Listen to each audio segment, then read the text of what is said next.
here. And to discuss our proposal, I yield 2 minutes to the distinguished gentlewoman from California, Ms. Eshoo.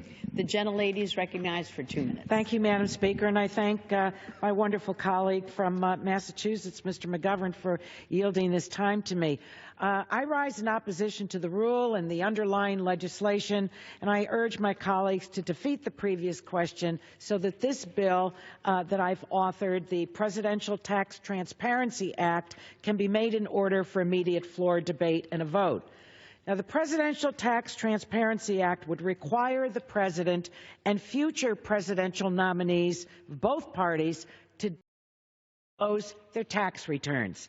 Many Americans took for granted that this was covered by law, but what we've had is a decades-long tradition of voluntary disclosure by both Republican and Democratic nominees for the presidency. For the first time since the immediate post-Watergate era, candidate Trump and now President Trump has refused to release his tax returns to the public. Those who seek or hold the most powerful office in the world should be held to the highest standard of transparency to ensure the best interests of the American people are met.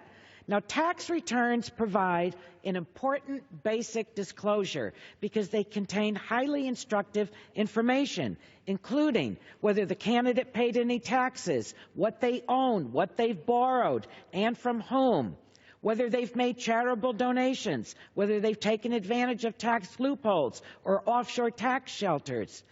The President and his spokesperson have both recently said that he will not release his tax returns because the American people, quote, don't care.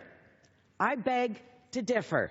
The top petition on the website of the White House calls for the release of the President's tax returns, with over 300,000 signatures already on it. A Washington Post ABC News poll released last week found that 74% of the American people, including 53% of whom are Republicans, believe the President should release his tax returns.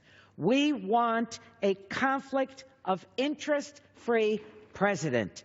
For all of these reasons, Gentlelady would suspend I the urge gentleman. my colleagues to reject the previous question and vote for the Presidential Tax Transparency Act. Gentlelady's time has expired. The gentleman